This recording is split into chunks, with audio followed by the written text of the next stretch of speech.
না এক যুবক আল্লাহর রসুলের কাছে অভিযোগ নিয়ে আসছিল যে আমি দুই হাতে কামাই, আমার আব্বা আমাকে বলা ব্যতীত দুই হাতে খরচ করে। আপনি যদি বাবাকে একটু বলে দিতেন। আল্লাহ রসুল সাল্লাল্লাহু আলাইহি ওয়াসাল্লাম লোক পাঠাইছেন যে যাও এর বাবাকে ডেকে নিয়ে আসো। তো যে ডাকতে আসছে তো বলছে আল্লাহর রসুল তোমাকে ডাকে। বলছে এই অবেলা? বলছে তা তো বলতে পারবো না। বলছে আল্লাহ রসুলের কাছে কে আছে? বলছে কাউকে তো দেখি নাই, কিন্তু তোমার ছেলে বসা ছিল। তো বাপ যখন বাড়ির থেকে বাহির হইতেছেন তো বাপ বুঝা ফেলছেন কেন ডাকে অবেলা। ছেলে যখন বসা তো মনে মনে কবিতা আবৃত্তি করতেছিলেন, মনে মনে। না জিহ্বা হেলতে ছিল না ঠোঁট নড়তে ছিল। তো জিবরিল আলাইহিস সালাম আয়েশা বইলা দিয়া গেছে যে আসতেছে, কিন্তু মনে মনে কবিতা পড়তে পড়তে। আল্লাহ বলছে সালাম দিবে, জবাব দিয়া কবিতা গুলা শুনা নিতে। তো বাবা যখন সালাম দিয়া ঢুকছেন তো আল্লাহ রসুল বলছে কবিতা শোনাও। তো সাহাবী রসুল বলতেছিল মান আখবারাক, আপনাকে কে খবর দিল? আমি তো জিহ্বাও হেলাই নাই, ঠোঁটও নাড়াই নাই, মনে মনে পড়তেছিলাম। আল্লাহ রসুল বলতেছিল নাব্বাআনি আল আলিমুল খাবীর, আল্লাহ আমাকে জানায়া দিছেন, আল্লাহ আমাকে জানায়া দিছেন। তো যখন কবিতা পড়তেছিল আল্লাহর রসুল তো আব্বাকে দেখেন নাই, পেটে আসতে দেরি, আব্বা দুনিয়ার থেকে যাইতে দেরি করেন নাই। বিরাট বড় একটা শূন্যতা ভিতরে ছিল। বাপ দেখাও তো একটা বিষয়, বাপকে দেখেন নাই বিদায় ভিতরে একটা শূন্যতা ছিল। তো বৃদ্ধ কবিতা পড়তেছিল আর আল্লাহ রসুল চোখের পানি জড়াইতেছিলেন। কবিতা অনেক লম্বা, আমি দুই একটার তর্জমা শুনাই আপনাদেরকে।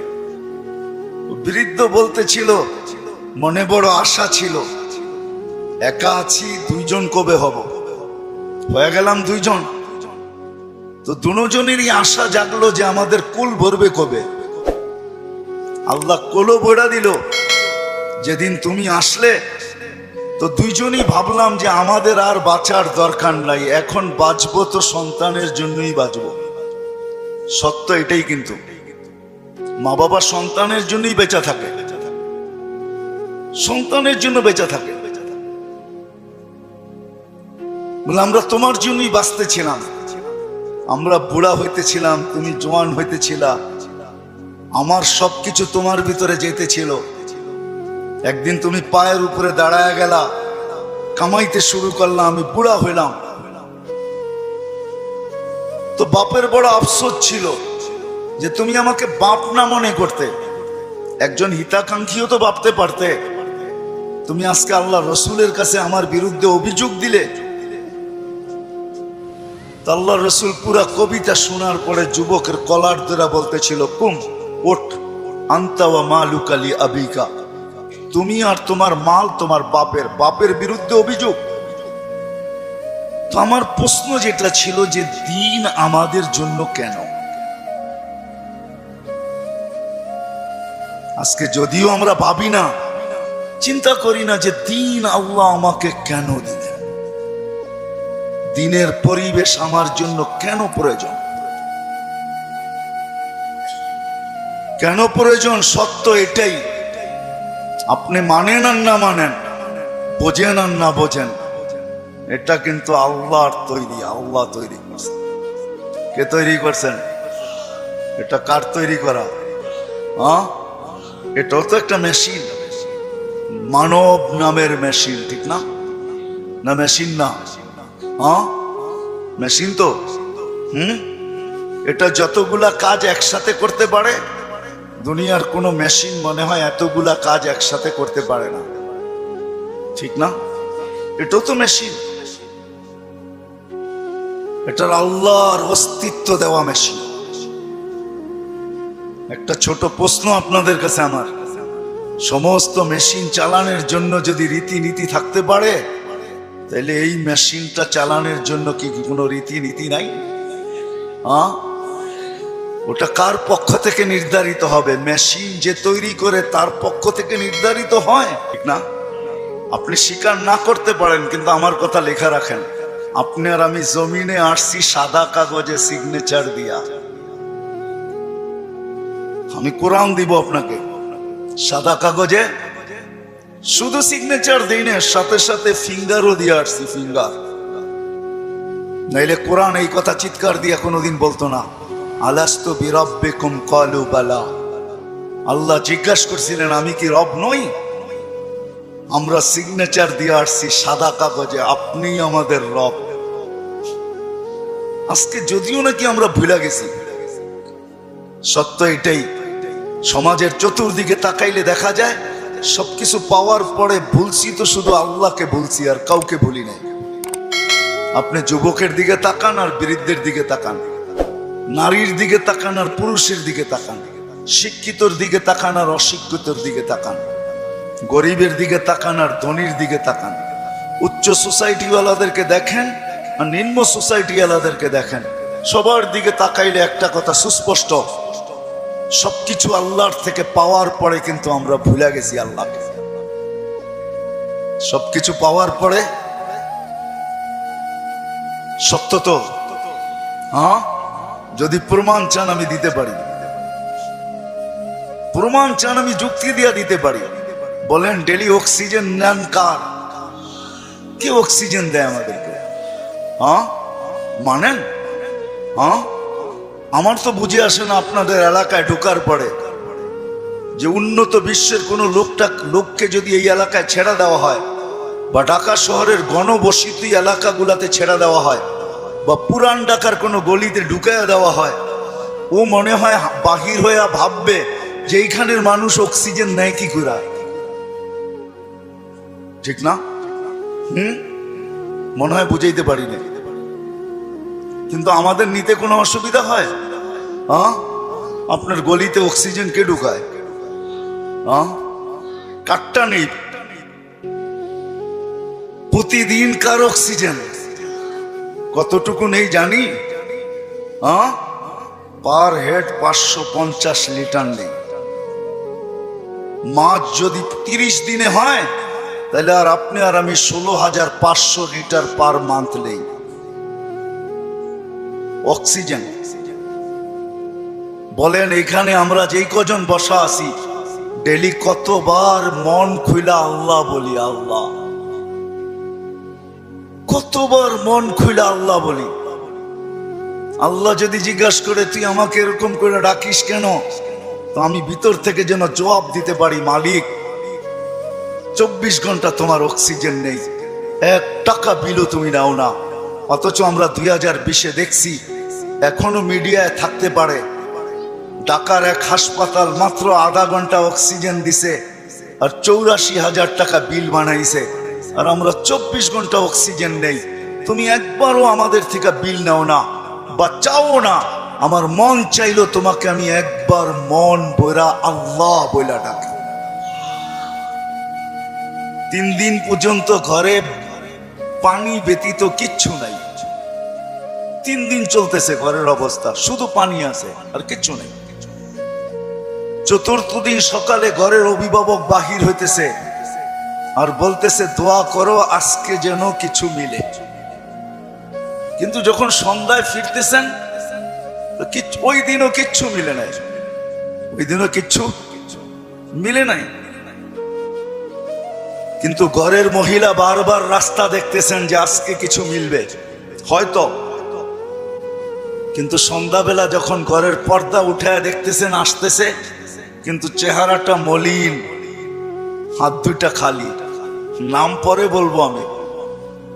যখন একবারে ঘরের কাছে চলে আসছে, এখন আর আওয়াজ, পর্দা নষ্ট হবে না, তো আওয়াজ দিছেন আলী। বুঝছেন তো? আলী রাদিয়াল্লাহু তাআলা আনহুর কথা বলতেছি। ফাতেমা রাদিয়াল্লাহু তাআলা আনহা আওয়াজ দিছেন আলী। তো চোখে চোখ পড়ছে, তো জিজ্ঞাসা করছে চেহারা মলিন কেন? বলছে আজকেও কিছু মিলে নাই।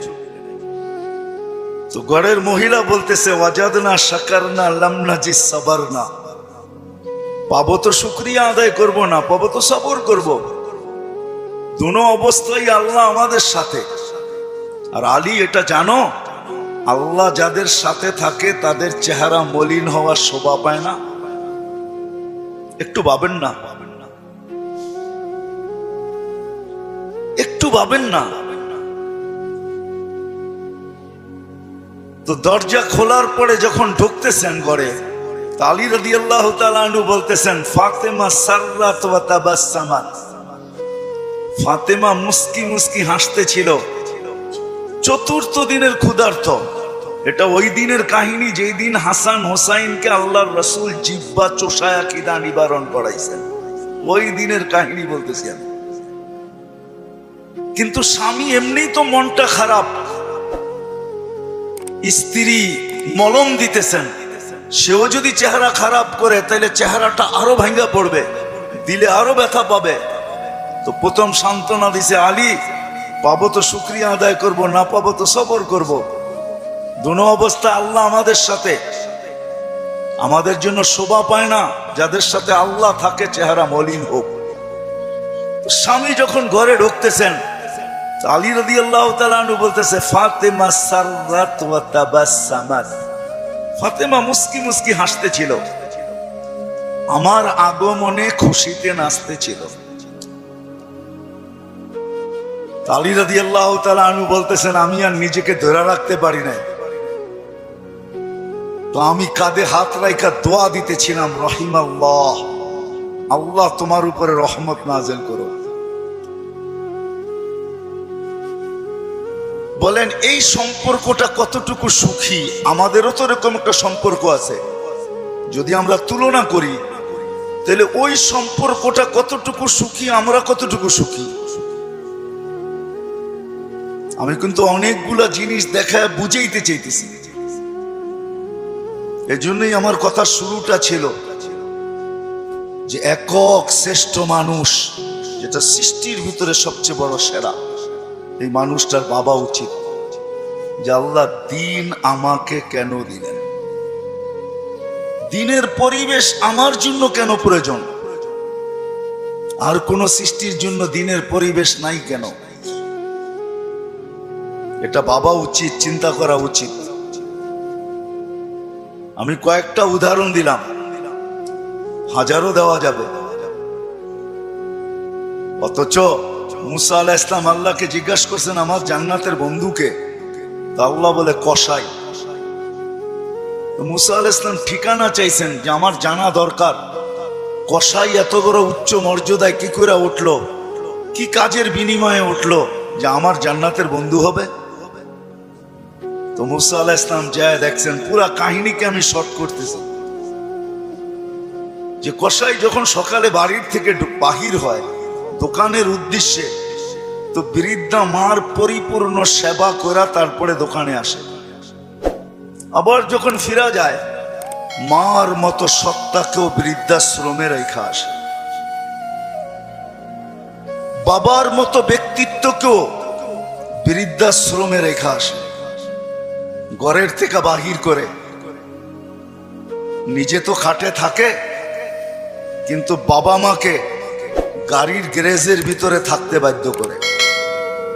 আমি আঙ্গুল দিয়ে দেখাবো না আপনাদেরকে, আমি দেখাইতে পারি, আমার কাছে রিপোর্ট আছে, কিন্তু আমরাও জানি। মানুষ যখন দিন না বোঝে তখনই কিন্তু ভাইয়ের বিরুদ্ধে। আমি তো বৃদ্ধাশ্রমের কথা বলতেছি। আজকে তো মিডিয়াতে দেখা যায় সন্তান মা বাবাকে সাত টুকরা করে। সত্য তো? কারণটা কি? সে দিন বোঝে নাই, দিনের প্রয়োজনীয়তা মনে করে না, যে দিন আমার জন্য কেন দিলেন আল্লাহ আমার জন্য দিন। তখনই কিন্তু যা আমরা দেখতেছি বর্তমানে, এগুলা দেখতে হইতেছে এই জন্য যে ভাইয়ের বিরুদ্ধে কেস করতেছে। সিভিল কেস কিন্তু সমস্ত আপনজনের বিরুদ্ধে, প্রতিবেশীর বিরুদ্ধে খুব কম, আপনজনের বিরুদ্ধেই সিভিল কেস, জায়গা জমিন কেস সবচেয়ে বেশি। আপনি 80% কেন 90% পাবেন।